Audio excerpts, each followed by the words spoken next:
podcast is part of the Sports Social Podcast Network.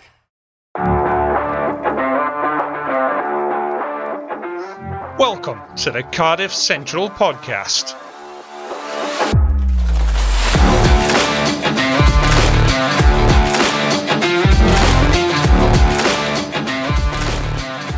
Hello and welcome to Cardiff Central Podcast. As ever, it's me, Harley, in the hot seat. I am joined by Dan today. There's no Carwyn. How you do? But screw him. How are you doing, Dan? Yeah, all good here. Thanks. How are you? Yeah, not too bad. Nice long weekend. Yourself? Yeah, it was good. Bit of rugby, bit of pottering in the garden, living the dream, really. Yeah, I was quite happy. I had one of the very rare daddy dozer days where my wife had so many other things to do that I could actually go and do to spend some time with my daughter, just the two of us. Oh, nice. I'm glad my wife doesn't listen to this because I think she'd start getting more jealous than she actually is.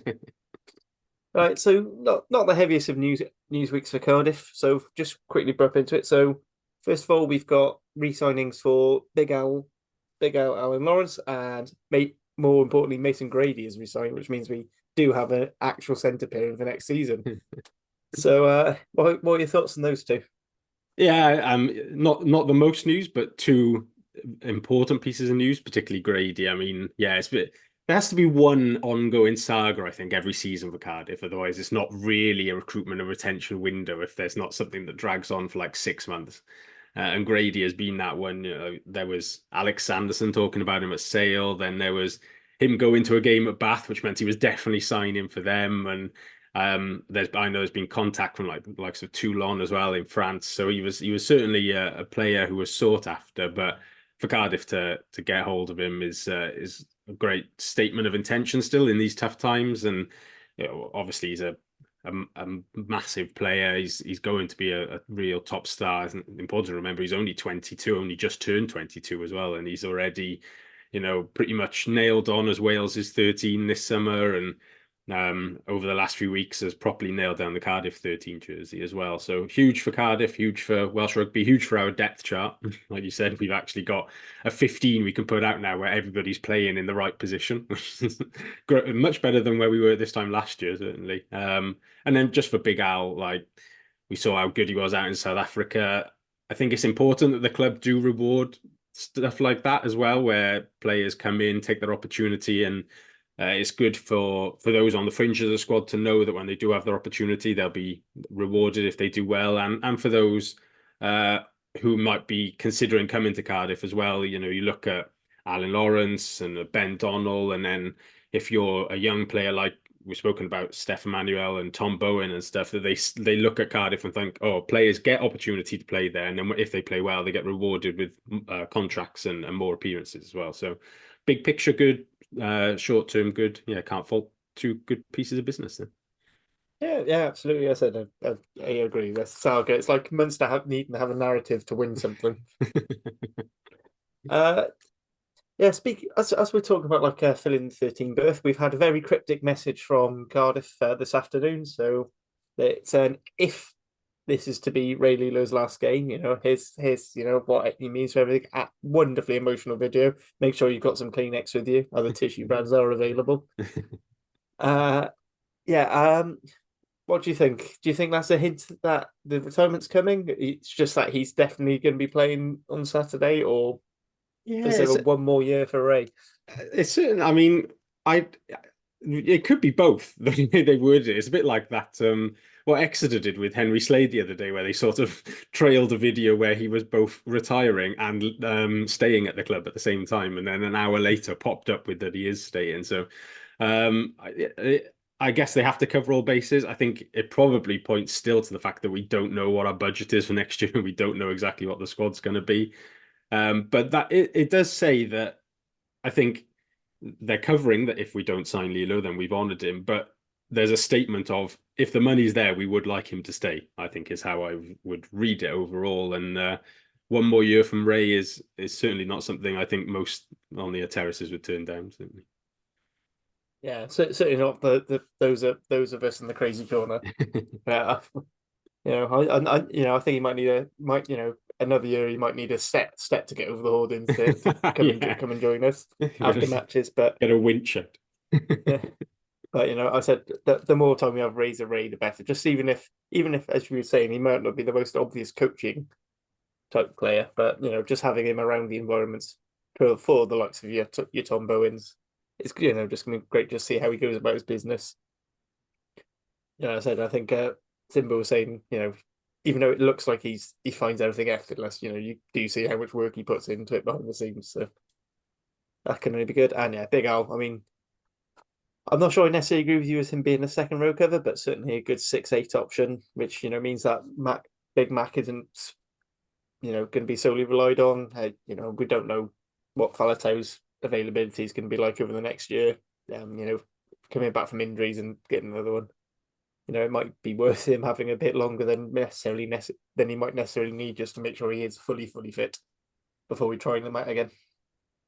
Yeah, and Alan gives us that opportunity as well. He does take the burden off Faletau, certainly. And I don't know, if you get the second row balance right with, say, a Teddy and a Seb, and then maybe have both of them at 7, there's a possibility where you could have Al at 6 and then Faletau / Big Mac and have a real heavy ball carrying presence there as well. So it definitely provides opportunities around mixing up your starting pack and 6-2 benches as well. Yeah, absolutely. Yeah, 2 other little bits of news which I'm not going to go too much in, because one is just announcement that news is coming, which is fixtures are coming out. Well, it'll be this morning at 10 o'clock this morning. As you guys listen to it, we're recording Wednesday evening. Yeah, it is Wednesday. I've lost track of the bloody bank holidays. And then the other bit is, which I said took us both by surprise, we're not sure.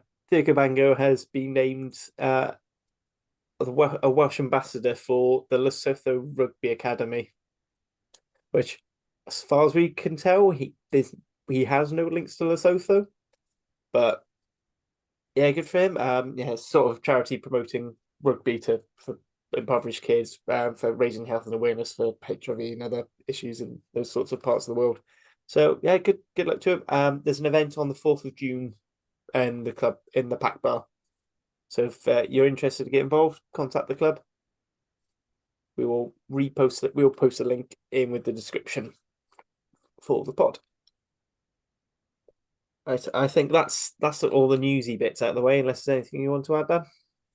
No, we discussed briefly that Wales Online have linked us to Aled Davies this week as well. I think it was Steph Thomas saying that we're the front runners for his signature if he comes back from Saracens.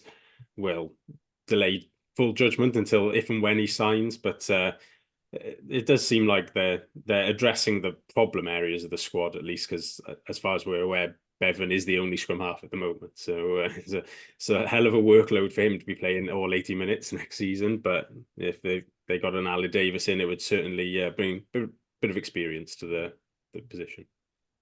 Yeah, I mean, yeah, absolutely. I mean, I was asked by Jamie from Rap and the Dragons Pod if we reckon that we'd sign Gonzalo Birchenough on full time, properly on full contract. I think I was saying to him, it depends, because I feel like he'd be a decent signing, but I couldn't see a world where we have both him and Aled Davies. Like, I feel like we'd only have one of those. Yeah, I guess the tricky thing is knowing exactly what sort of money that those guys. You'd think Birchenough would maybe command a bit more money on the basis of being a current Argentine international, whereas Aled's obviously been at Saracens but not been first choice there necessarily, and has been out of the international picture since going to North London. So,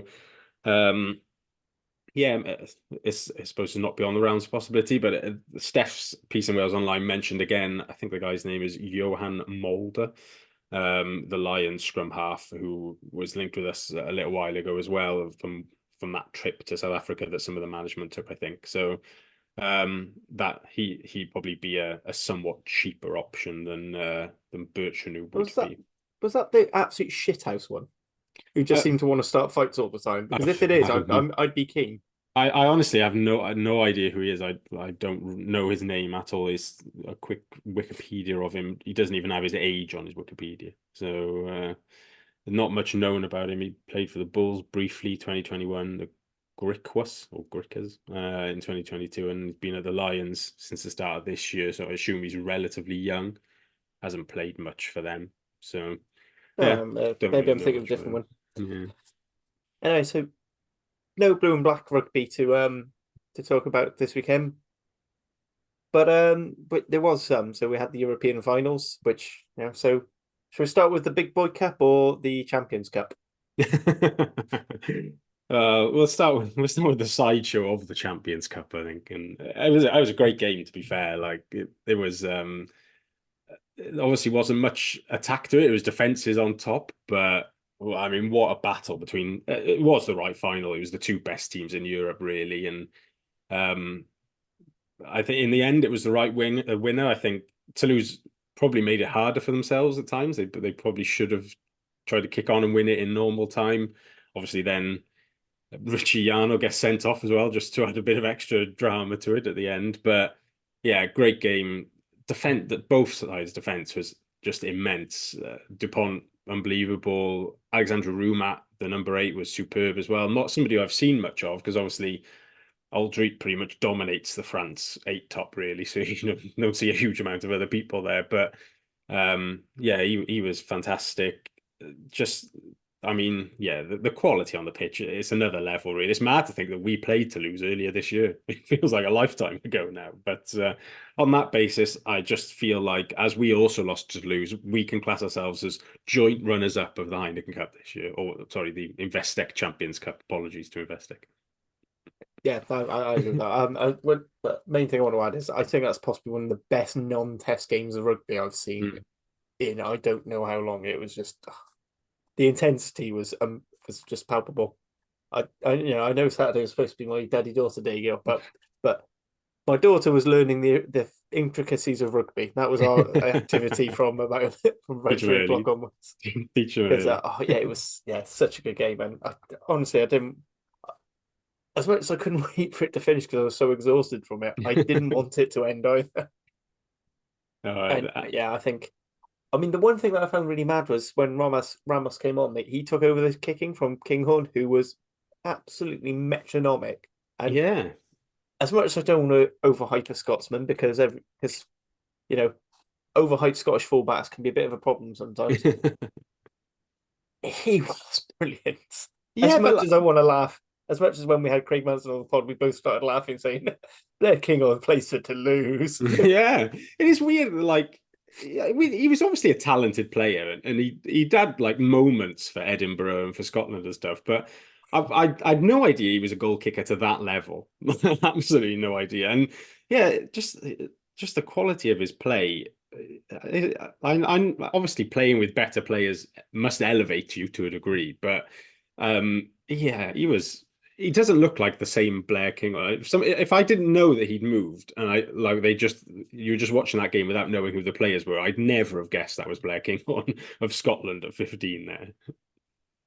Yeah, I think it's one of those ones. Like if you looked at him just before the BK10 experiment, actually he did a lot of the line kicking. He did a lot of the restarts, and his boot is fantastic. Actually, very good kicker. I don't think he'd done much goal kicking since age grade, mind. Yeah, he was curling them in perfect, and great. Just on the final generally as well, great venue for it as well. I've been to Tottenham for the NFL earlier in the season. It's spaceship level stuff. I love like the Arms Park. I love your sort of traditional close in rugby grounds and stuff. But I mean, Tottenham is just different level. It was a great place to host that final, I think, and I know there's some frustration that it's pretty much the same sort of 4 or 5 cities on a bit of a loop, really, that the host the Champions Cup final, and it would be good to take it elsewhere. But if you're going to play it in the same old city, a stadium like that is pretty good one to host it. Yeah, I think we shouldn't complain about the current selection of Heineken Cup and Challenge Cup cities, since we'll be hosting the next year's one, which I'll be honest, I'm basically put a wrong numbered bank balance from by booking my tickets, booking like the weekend pass. Like, I'm going. It's Cardiff. I've got no excuse not to. Yeah, just loved it. And I said, and kudos to Grav from Rock and Roll, who bought Andrew Porter a star just so that you could have that 5th star. It is an interesting debate about Leinster though. Like, they are the dominant side for so long, but they've just they've just got this like choking thing about winning finals recently. It is a weird one. Obviously, it's the first year of Ninaba, and there's a bit of change there, but yeah, it's becoming a thing, which is probably like much like Irish rugby fans already know about losing and that becoming a thing in World Cup quarterfinals. Leinster doing the same thing late in knockout stages of well, increasingly both the URC and the Champions Cup is probably something they want to shake off at some point.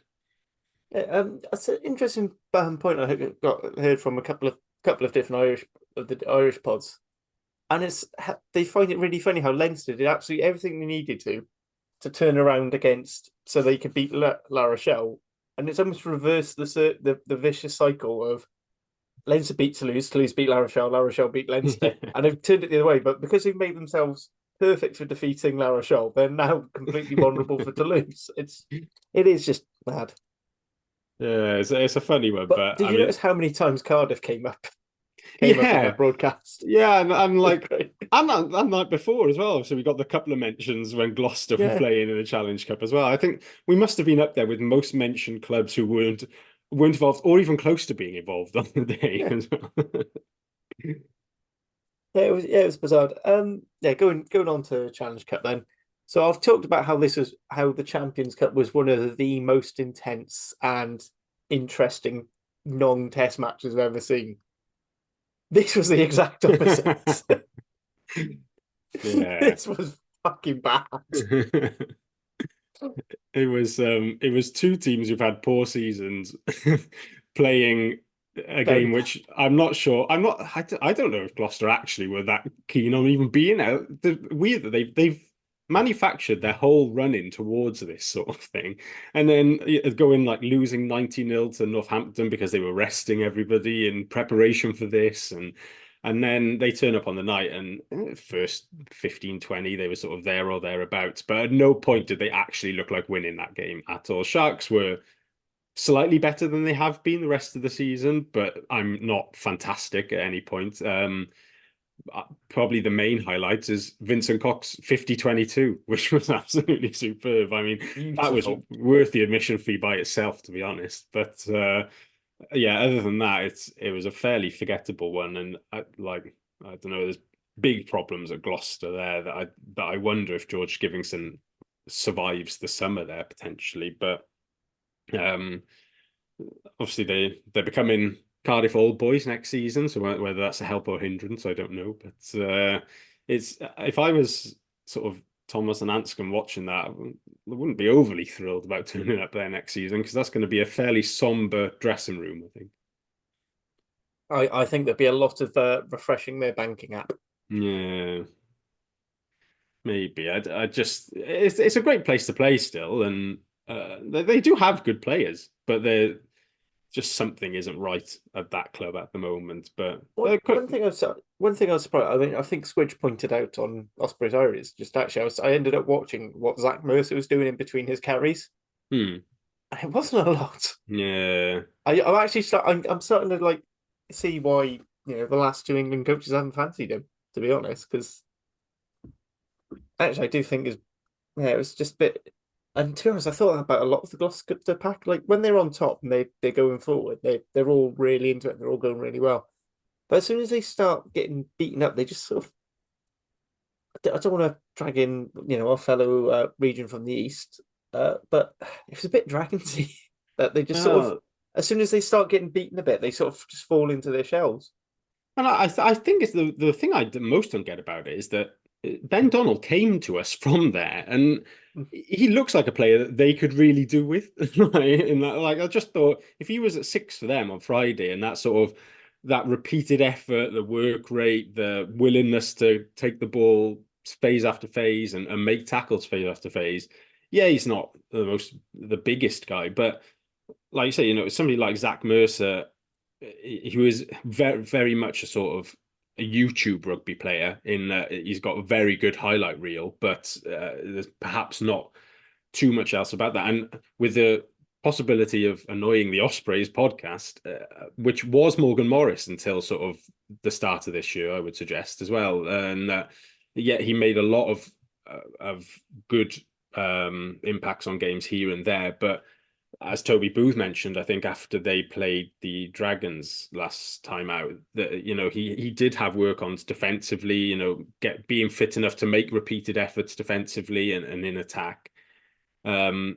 Morris has addressed that, and I think that stands him in good stead to go with Wales on the summer tour this summer. But Mercer, he's clearly still not in and around that England squad, and that's not just because Borthwick isn't somebody who doesn't pick people just because he might not like them, but he's not that kind of guy. He'll pick the squad that he thinks is best, and he likes your hard work. There's a reason that a player in a slightly similar mold is that we don't see too much of Dombrandt playing for England anymore, who is it's a bit harsh to use this term, but there is a show pony element about him in that he's a lot of big carries and tries and nice offloads and stuff, but it's not I think of that Duan van der Merwe sort of try from halfway where he gets brushed off him very easily. There's not a lot of repeated effort there. So that Gloucester pack is one that flatters to deceive somewhat. And it was interesting to say about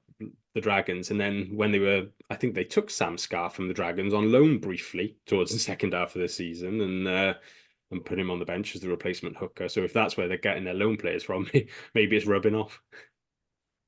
Yeah, maybe. But speaking of that England back row, I was just thinking because you're like the two the options they've got are six. They sort of go for it's the Chesham. It's basically your Courtney Laws type, but then you've got Ethan Roots and Chandler Cullen South, who I'm a massive fan of. Mm-hmm. Literally was one of the only few reasons I'd tolerate watching London Irish last season. That's for reasons I'm not going to go into because legal disputes and stuff. But yeah, they're very hard working six. And even Ben Earl as a 7, yes, he's loud and not just fighting anything, but he cheers on every little thing because he scraps for every little thing as if he's scoring a try. Yeah. I do kind of appreciate that. I did prefer him when he was in the Bristol Bears shirt, the Sarri shirt. But that's a personal bias. Yeah, it is interesting. I'm going to just quickly plug tomorrow night. Me and Hugh are going to do our Wales squad based on the stats. Basically, it's almost good. It's effectively like what you've done with your squad, your big squad for South Africa game. But we're basically going to just go on on the stats in the URC. A minutes play, and there's going to be a minutes play cut off. So the likes of Jadzi and Sam Costello just miss out because they haven't quite played enough minutes for what we set. And we've set the bar at like a third of the available game time. Interesting to see who the 10 is then if Costello misses out, because I'm guessing Dan Edwards may not quite reach that threshold as well. It's no spoilers. Like I said, we're still going to go through it, but it's looking like Johan Lloyd. Yeah, I was going to say he's probably as our the 10 only option because obviously there's no real consistent. Dragons have had to revolve around. You've got him or Will Reed. You've got Will Reed. Between Will Reed, Kai Evans, and Angus. Angus hasn't really played at all this season. So, and then obviously we've had De Beer pretty much every minute of every game. Not going to be involved. Yeah, so there'll be a few players who won't be included. So there won't be a Reece Carey, for example. No Thomas Young, even though on the stats Thomas Young walks in, but there's no point selecting him. He's not fit. Not actually available. Yeah, talking Thomas of Young, stats, Thomas is an iffy one as well because he'd make it, but I'm not sure if he'd be fit for that game. So Jockey, not for the South Africa one by the sounds of it, but we'll go to Australia. Yeah, we'll be there for Australia. So I don't know what the cutoff is, but they're just talking of stat selections and on the European finals. Did you see the Opta team of the Heineken Cup final? It was just all this to lose. Confused me and irritated me because they've got 7 and 8 the wrong way around. Oh, did they? Yeah, so they've got Ruma at 7, and then they've got Francois Gros at 8. It was just. I don't know if it's because they've assigned certain metrics, higher weight units. When we talk about ours, we're going to look. It was just funny that the Irish TV, I don't know who it was, but one of the Irish TV pundits was quoted after the game as saying that Leinster were the better side on the day, and then the Opta stats, like statistical team of the final was just the Toulouse starting 15. Makes me wonder how Leinster could be the better team on the day if statistically all of their players were worse than their counterparts. And the only thing really I'd say had an argument is probably Andrew Porter for basically dominating the scrum. But I don't know Yeah, if that's if they put that in their stats. So I guess it's maybe it's hard to put in stats because you don't always know who the referee is penalising to a degree. And then there's a further can of Twitter I'm not worms going there. about I'm not going in there. whether Porter is ever legal or not. But Anyway, I think that's enough about games and teams that we have yeah, nothing to do with. yeah, that's true. It's become a general rugby podcast. Yeah. Yeah, so obviously Judgment Day, what should be the big game end of season, bit of a damp squib. There's literally nothing on it for us other than pride. Ospreys wrapped up the Welsh Shield last week. We can't get in the top 8. They probably can. Well, they possibly can. I wouldn't say probably. Yeah, I can't remember what the thing think is, but it's possible that they're out before our kickoff, I think, isn't it? Because yes. we're the last game, isn't it? So it Although could... on Scrum, on Scrum 5, Toby Booth said he's not going to tell the players, and you're like, yeah, but they'll know by 3 o'clock. Yeah. That's still 2 hours before kickoff. They're gonna know, Toby. I'm afraid. They all know. They all know, Toby. And But saying that, even if might they make him don't, perform better. I think we should employ somebody to go by the tunnel at Cardiff City Stadium. So if they are out, somebody just screams it at them as they're coming out of the tunnel, and they're immediately demotivated massively. Just say, you need to win by 40. They're so desperate to score they just concede every time. Yeah. Yeah. So, thoughts on Judgment Day? Are you going? No, I'm consistently petty about Judgment Day. In that I'm not a fan of it as an event. I am and I aren't. So on a personal level, I don't enjoy that sort of event day out type thing, and I don't at the Millennium or Principality. I don't enjoy the lower tier, which is where they always put us as terrace season ticket holders. I think it as much as I like the ground as a whole, I do think the lower tier is one of the worst views in all of sport. Because if you're sat at the back and you're under the middle tier, it feels like you're not in the ground. And then if you're sat at the front where you are more in the bowl, you actually can't see anything because you're effectively below the pitch because of the camber of it. So just on that basis, I get quite petty about going with a couple of the other guys I stand with on the South Terrace East and just sitting in the clubhouse so that we've gone as far as town, but we'll refuse to actually set foot in the Principality, and so just watch it on the telly. And then because it's Cardiff City Stadium this year, it's just as much as they might try and tell you it's a city centre ground, it's definitely not in the city centre. It is a 45-minute walk if you're going to do it, and trying to get a bus down there is a bit of a nightmare. So yeah, as far as I'm aware, as of sort of the end of last week, they weren't expecting more than 15,000 people to go, I don't think. So it's going to be, I think it might be quite a sad view on telly of where we are, because even if they've sold, say, 20,000 tickets, not 20,000 people go to each game. There's probably going to be an absolute maximum of 14,000 at each game, when sort of if you're a Scarlets and a Dragons fan, you're probably not hanging around for a second game.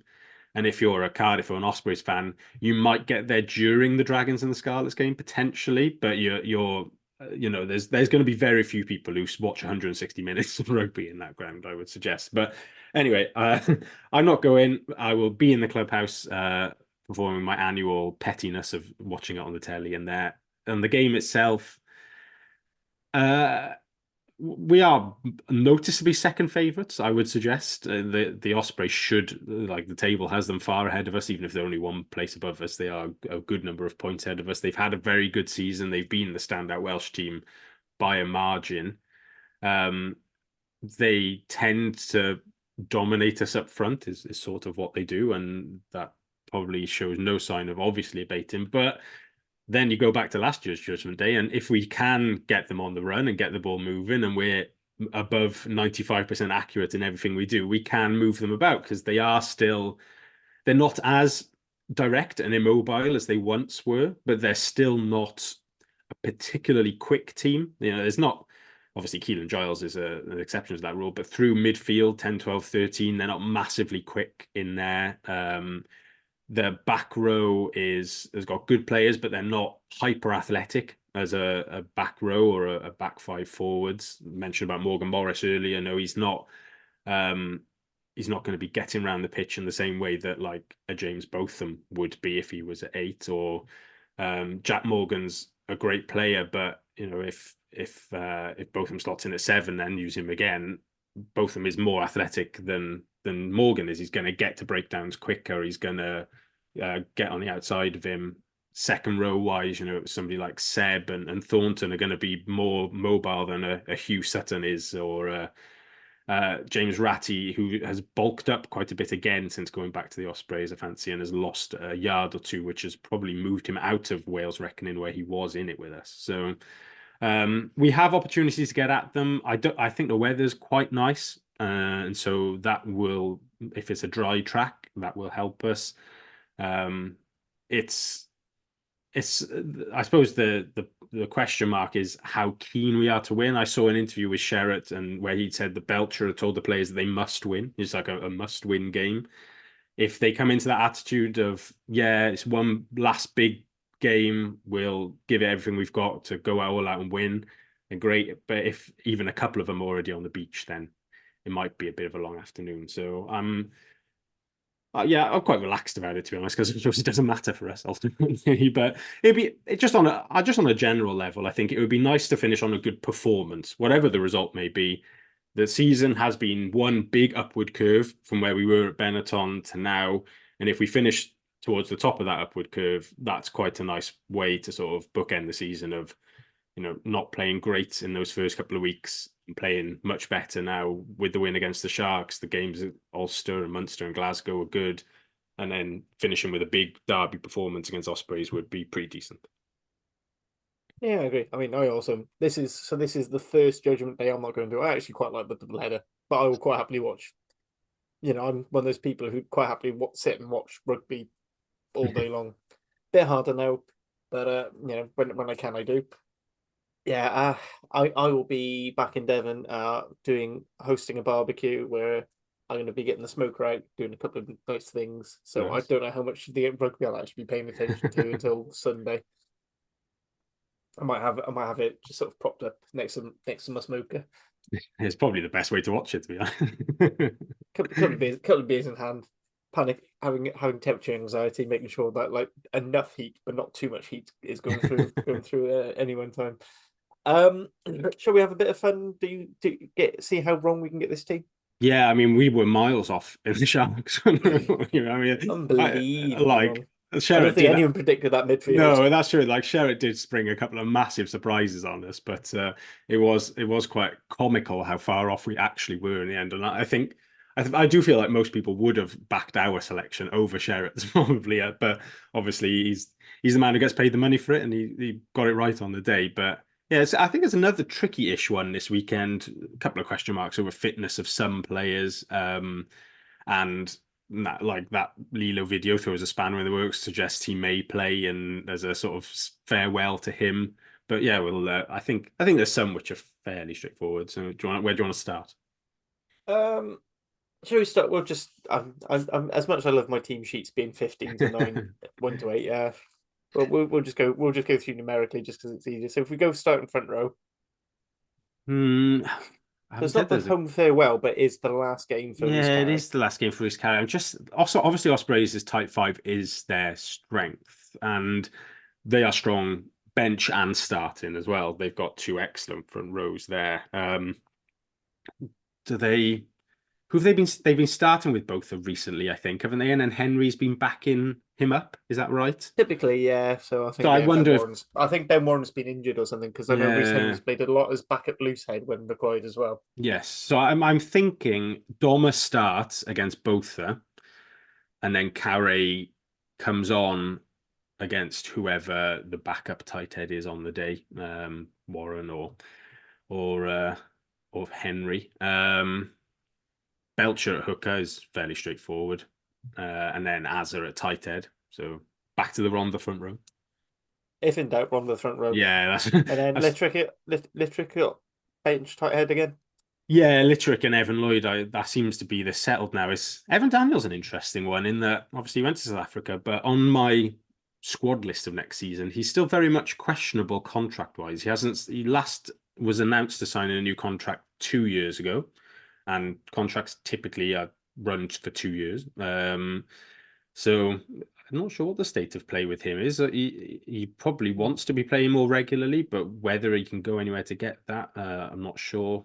Hooker's an interesting one generally, I think, just for Cardiff, because Dav Hughes is out of contract as well, where they look to pick anyone up. I noticed Iestyn Harris was released by Exeter recently, formerly of this parish, but didn't hardly play at all down there because of injury. But yeah, as a side point. They've Exeter been very good at that, mopping up loads of like sort of up and coming Welsh people and then just throwing them if they're not instantly. Yeah, I do think a big part of that is I think because with the proposed salary cap increase, I think they're restricting the England-based player as well. Yeah, they did stockpile Welsh talent a couple of years ago and are probably paying the price for that a little bit now. But but that was an aside point about Hooker. Yeah, I think Lloyd is probably settled down as the second choice now at the end of this season. I think second row is relatively straightforward. Well, I suppose that's obviously Seb and Thornton are the two available. We know Teddy's done, and I don't think we're going to see Timani again. But the question is, does he start both of his available second rows and then has like a Shane Lewis Hughes on the bench, or whether he starts Shane with Seb and then brings Thornton on? Or I mean, that's sort of how he's preferred to have it. So he sort of almost split his bulk across 6. Yeah, and had like Donald and Shane Lewis Hughes. I think Donald's done quite well in the second row as well. He has, to be fair, and they could bring him back if Man is available. Man went to South Africa, didn't play in either game, so we assume carried a knock and wasn't quite fit in time. I would imagine, rather than was dropped altogether, that would be quite bizarre for him to suddenly drop out of the 23. So, if Man comes back in at 6, then Shane could miss out to somebody who's leaving, and Donald and Seb start with Thornton on the bench, maybe. Yeah, I like that. I like Donald and Seb. I think again it's athletic, but Donald does have that extra bit of grip. Yeah, I think it matches up maybe a bit more. I'd say he has a bit more of the nastiness that we've been looking for in the second row. Then, if you assume that Ospreys are going, because it doesn't sound like Fender's going to be fit. He hasn't trained yet. I think it was reported at the end of last week. So if you assume that it's Ratty and Sutton is their starting second row, then I think Ratty matches up quite well with Donald, and Seb matches up quite well with Sutton in that engine room there. So it's pretty decent. Yeah. And then back row of, well, the question mark is Ellis Jenkins in the back row a little bit. Obviously didn't go to South Africa, was on holiday then, just on a personal holiday with his other half for a week while we were just coming back, I think, from South Africa. So there was a suggestion a little while ago that his contract actually expires on the 31st of May. Therefore, he's out of contract on the 1st of June for Judgment Day. I don't know how true. That would be a very bizarre one. It would be. I don't know how true that is or not, to be honest. But it'd be a very Welsh rugby thing. Yeah. But I suppose Man, both and Martin is maybe the obvious choice. Yeah, that's what I was thinking. Unless you're going to reward Lawrence for his good play and then give Mac off the bench again. Yeah, I mean that did work well. Yeah, I suppose. Yeah, he could. I think because Lawrence did quite well off the bench then in the first game in South Africa. So in terms of which one of them started, sort of 6 of one, half a dozen of the other, I guess. Really, they're both fine from the start and on the bench. I wonder if maybe he just gives Martin this one as it's a final audition ahead of the summer tour, because you imagine the Wales coaches. I like the sound of that. So I think by having Man, both and Mac, it's probably the best Wales audition, the most likely Wales. That does mean go back to the second row. Does that give Shane Lewis Hughes a thing, or does it? I think because he's leaving. I just a bit because of that as well. They might not, and. Yeah, I don't know how seriously the Wales coaches would consider him as a second row at the test level. I think it'd be very much the Aaron Shingler of it. Yeah. There's no one else. Especially when you've got like the likes of Plumtree. Yeah, Plumtree, I was thinking, he's kind of jumped him in that position there, isn't he? Yeah, for South Africa. And then obviously Christians is actually playing quite well for Exeter. Yeah. Playing a lot more in the second row towards the end of the season, which is quite useful. So yeah, I'm happy with that. And then Lawrence as your bench guy then. With I suppose there's the question. We'll do a 6-2 question in a bit maybe, but against the Ospreys, he might fancy that. I think if he's going to go 6-2, then that might be where we see an Ellis. Yeah, I was wondering if Ellis isn't available. I do feel like we need 7 cover. I suppose Man probably the most likely to go over. If he went 6-2 and it's the end of season dead rubber a little bit, I wondered if he just went De La Rua for a bit of experience as your 7 cover as well. He's always done all right when he stepped up. We're going to throw De La Rua in just because. Yeah, why not? The sound of it. Yeah. Going away with the 20s in a bit now, so he'll do well. It'd be good for him to get some minutes under his belt there. So I think Bertrand is available for this game. It sounds like he is. But I suppose would we put him on the bench? Yeah, that's what I was thinking. It's just start Ben. He is going to play with a bionic face, so that's the best way of easing him back in is to put him straight in from the start. And yeah, so Bevan, and then. There is a debate about 10 now, I think, in that Thomas was good against the Sharks. And I think back to Wales auditions, I'm sure Gatland would very much like to see him at 10 in a Welsh derby. De Beers played a lot of rugby, was good off the bench against the Sharks as well, I thought, brought a bit of energy and allows Thomas then to switch back into 12 if needed. So, but if we're assuming that Lilo plays, does he go quite big and quite physical and perhaps plays Thomas 10, Lilo 12, Grady 13 and go quite direct in midfield? Yeah, or could also be farewell for Halaholo and putting him at 12 as well, which they could stick with Halaholo and Lilo, yeah. I mean, I don't think it works. The other games we've tried it this season necessarily. It worked great for the Sharks. Yeah, my gut feeling is that I don't think he does Halaholo it. Because I think the back three pretty much picks itself in that it's Winnett, Adams, Cabango. So there's not really room for Grady to switch out there. He presumably wants Grady to play at 13 and bring him back in, unless he's going to bench Grady again. But I think it is the Lilo thing that's thrown a spanner in the works, because that definitely suggests it was if without that post, I probably wouldn't have I wouldn't be putting Lilo in there. I think he would have got, in my mind, he'd just go back to De Beer, Thomas, Grady, Adams, Cabango, Winnett as your outside backs. But with that Lilo post, is he going to start Lilo at 13? Maybe he pushes Grady to 12, and we see that a bit more after that Italy game. And and it's definitely something that Gatland might be keen on, having a more, having our best running back in 12. Especially for that South Africa game where they're going to need, with the pack that is available, is not going to be particularly overpowered. There will need to be some people in the back line who can help out with the carry in any physical game a bit, because I think we're going to struggle for any sort of gain line or parity otherwise. But yeah, what do you think, midfield? I think, he sort of rested De Beer, more because he needed him as 9 cover. So, I feel like, given the option, Sherritt's always gone for De Beer at 10 for as long as possible. So I'd be tempted maybe. The thing is for me does he want Lilo to come off during the middle of the game so you get the celebrations, or is it to come on to some applause and close the game out? Just from not from a emotional one but from a tactical standpoint, I think the better option would be Lilo starts and then Grady comes on after sort of 50 minutes or whatever. Because I think Grady's more likely to have an impact off the bench than Lilo is. So on that basis, it could be De Beer, Thomas, Lilo as your starting 10, 12, 13, and then Grady off the bench. But then again, if I'll say that, I feel like Grady doesn't really need the audition.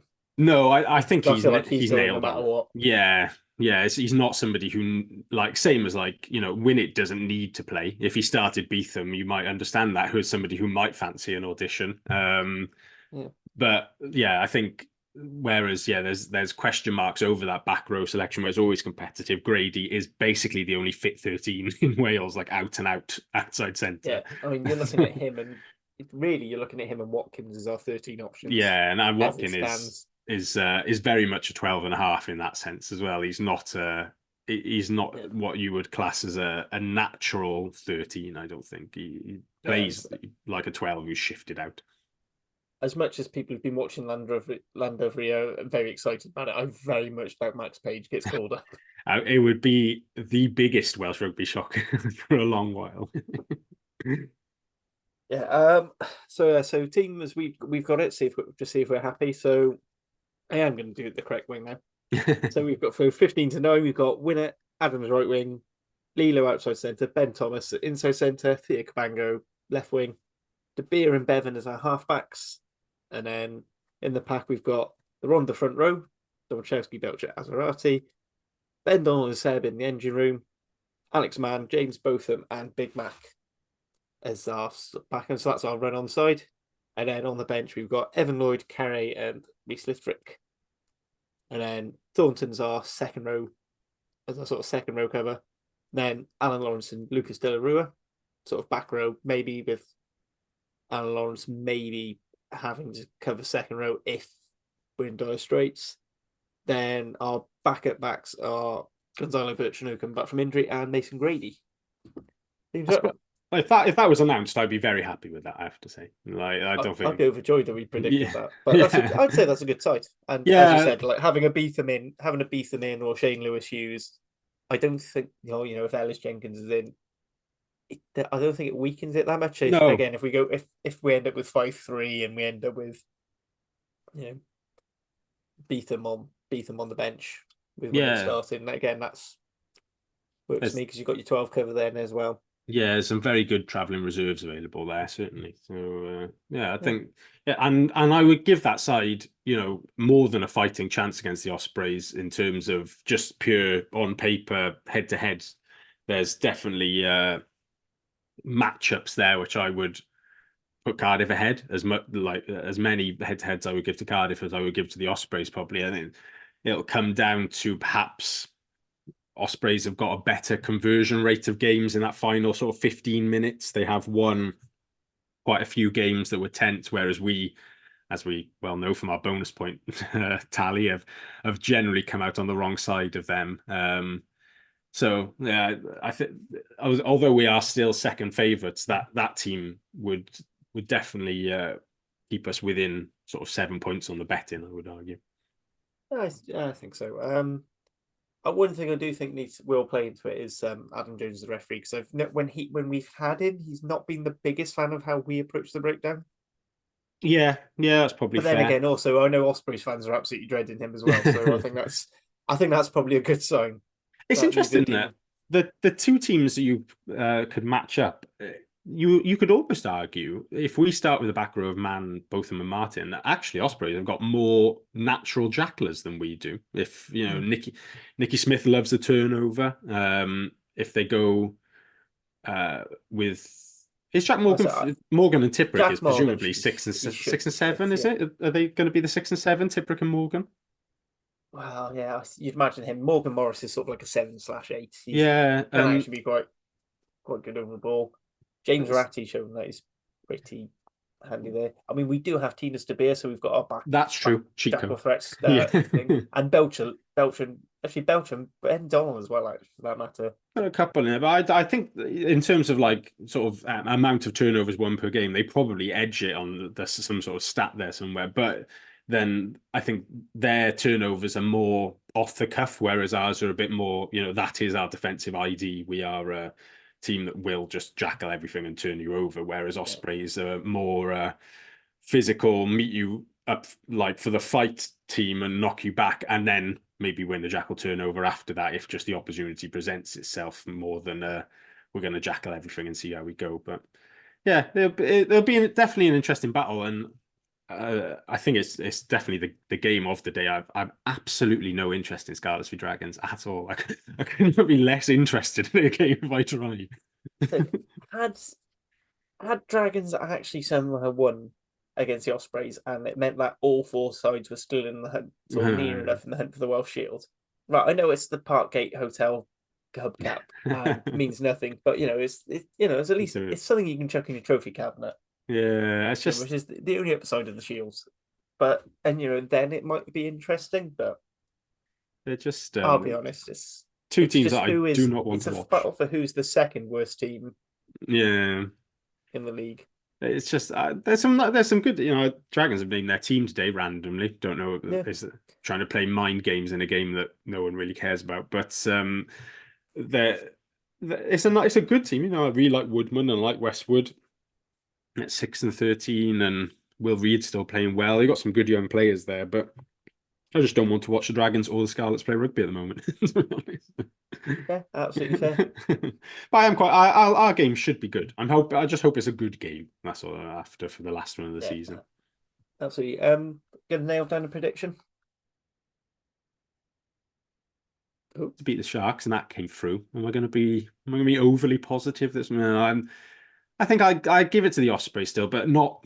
I give us a losing bonus point again. I feel like there might be something that's quite poetic about us getting a losing bonus point on the last day of the season, the season has been. So Ospreys by 5. So on wrap, I predicted Cardiff by 3. Big part of that is we've got our own little prediction league going. I was comfortably in the league, but then I agreed that we'd do double points for Judgement Day. So there's a very good chance that I might get overtaken. So I had to sort of play. Who's it? We either win or we lose. I either win fantastically or I'm going to spectacularly fail. Go big or go home. Yeah, go big, go home. After pretty much leading it the whole time, so it's like. Unless there's anything else you want to talk about. No, that's pretty much it for this week, I think. Yeah. So what's left to me say is good luck Cardiff for Judgement Day. One thing I did forget is that it sounds like that the Wales squad for the Springboks game and the Australia tour will be out on Monday. Is what we're hearing. So next week we'll review Judgement Day. Maybe have a quick talk chat about that, and then we might discuss. And during the week, we're going to discuss what we're going to do over the summer, as there will be no rugby. I certainly know that I can be bothered watching because I'm not paying for a Sky Sports subscription. No comment on how I'll be watching the rugby this summer. We'll talk off it. Might need a dodgy box. I mean, a slightly less legitimate box. Anyway, thank you, Dan, as ever, for joining me. Cowan, hope you enjoyed yourself on holiday. And thank you all for listening. Goodbye.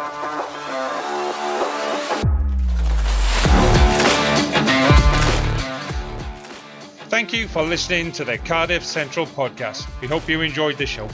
Please subscribe, rate and review wherever you listen to us, as it really helps spread the word. You can find us on all the usual social media channels or email us on welshregionalrugbypod@gmail.com. And remember, whatever the question is, rugby is always the answer.